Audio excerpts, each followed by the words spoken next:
Welcome back to Wander and Wonder, Storytime with Priscilla. Today we're reading chapter 20, where Dorothy and her friends arrive in one of the most delicate places in all of Oz, the Dainty China Country.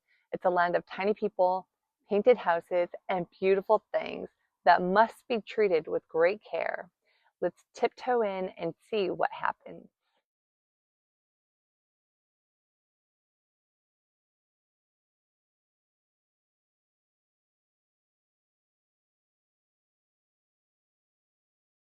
Chapter 20, the Dainty China Country. While Tin Man was making a ladder from wood which she found in the forest, Dorothy lay down and slept, for she was tired by the long walk.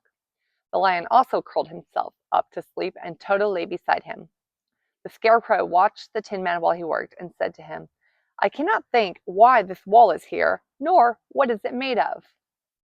"Rest your brains, and do not worry about the wall," replied the Tin Man. "When we have climbed over it, we shall know what is on the other side." After a time the ladder was finished. It looked clumsy, but the Tin Man was sure it was strong and would answer their purpose. The Scarecrow waked Dorothy and the Lion and Toto and told them that the ladder was ready. The Scarecrow climbed up the ladder first, but he was so awkward that Dorothy had to follow close behind and keep him from falling off. When he got his head over the top of the wall, the Scarecrow said, "Oh my!" "Go on," exclaimed Dorothy. So the Scarecrow climbed farther up and sat down on top of the wall, and Dorothy put her head over and cried, "Oh my!" just as the Scarecrow had done. Then Toto came up and immediately began to bark, but Dorothy made him be still. The Lion climbed the ladder next, and the Tin Man came last, but both of them cried, "Oh my!" as soon as they looked over the wall. When they were all sitting in a row on the top of the wall, they looked down and saw a strange sight. Before them was a great stretch of country having a floor as smooth and shining and white as the bottom of a big platter. Scattered around were many houses made entirely of china and painted in the brightest colors. These houses were quite small, the biggest of them reaching only as high as Dorothy's waist. There were also pretty little barns with china fences around them, and many cows and sheep and horses and pigs and chickens, all made of china, were standing about in groups. But the strangest of all were the people who lived in the queer country.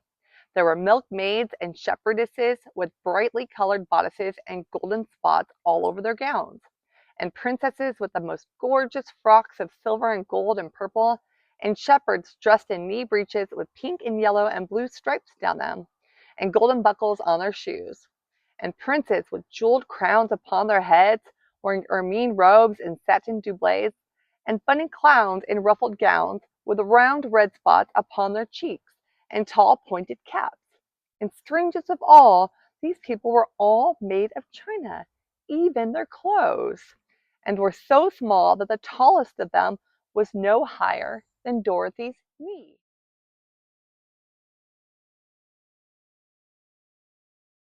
No one did so much as look at the travelers at first, except one little purple china dog with an extra large head, which came to the wall and barked at them in a tiny voice, afterwards running away again. "How shall we get down?" asked Dorothy. They found the ladder so heavy they could not pull it up. So the Scarecrow fell off the wall, and the others jumped down upon him so the hard floor would not hurt their feet. Of course, they took pains not to light on his head and get the pins in their feet. When all were safely down, they picked up the Scarecrow, whose body was quite flattened out, and patted his straw into shape again. "We must cross this strange place in order to get to the other side," said Dorothy, "for it would be unwise for us to go any other way except due south." They began walking through the country of the China people, and the first thing they came to was a China milkmaid milking a China cow. As they drew near, the cow suddenly gave a kick and kicked over the stool, the pail, and even the milkmaid herself, and all fell on the china ground with a great clatter. Dorothy was shocked to see that the cow had broken her leg off, and that the pail was lying in several small pieces, while the poor milkmaid had a nick in her left elbow. "There!" cried the milkmaid angrily.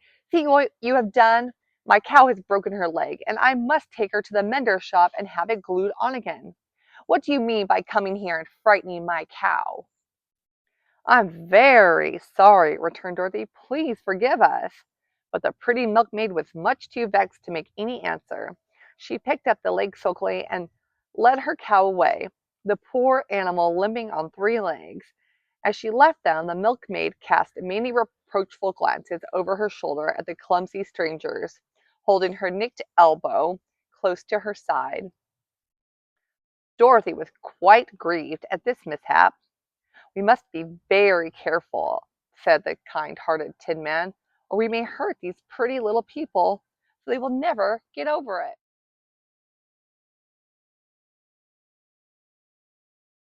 A little farther on, Dorothy met a most beautifully dressed young princess who stopped short as she saw the strangers and started to run away. Dorothy wanted to see more of the princess, so she ran after her. But the China girl cried out, "Don't chase me! Don't chase me!" She had such a frightened little voice that Dorothy stopped and said, "Why not?"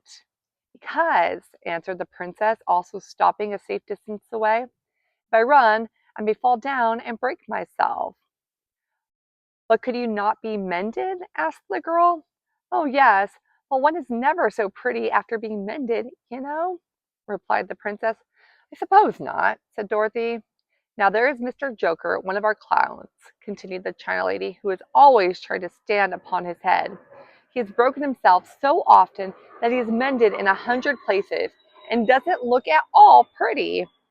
Here he comes now, so you can see for yourself." Indeed, a jolly little clown came walking toward them, and Dorothy could see that in spite of his pretty clothes of red and yellow and green, he was completely covered with cracks, running every which way and showing plainly that he had been mended in many places. The clown put his hands in his pockets, and after puffing out his cheeks and nodding his head at them saucily, he said, "My lady fair, why do you stare at poor old Mr. Joker? You're quite as stiff and prim as if you'd eaten up a poker." "Be quiet, sir," said the princess. "Can't you see these are strangers and should be treated with respect?" "Well, that's respect I expect," declared the clown, and immediately stood upon his head.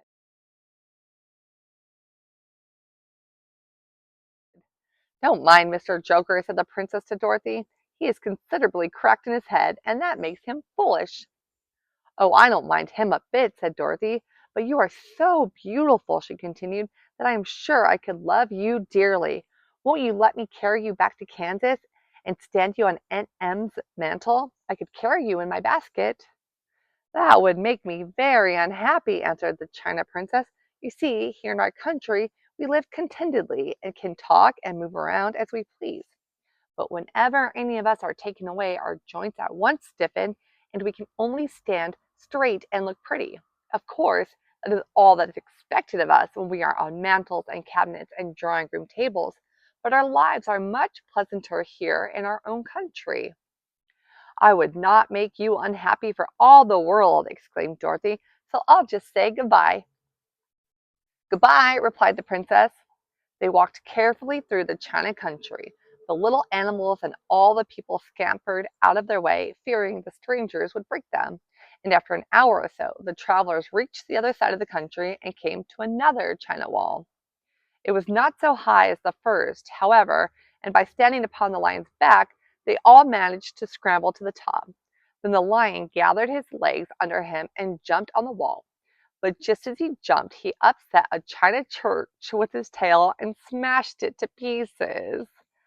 "That was too bad," said Dorothy, "but really, I think we were lucky in not doing these little people more harm than breaking a cow's leg in a church. They're all so brittle." "They are indeed," said the Scarecrow, "and I am thankful I am made of straw and cannot be easily damaged. There are worse things in the world than being a scarecrow." Dorothy and her friends pass through the China country, where even the smallest misstep can cause a great trouble. A single accident reminds them just how fragile this little world truly is. Join me next time as our journey continues and the road ahead leads them ever closer to finding a way home. See you next time. Bye.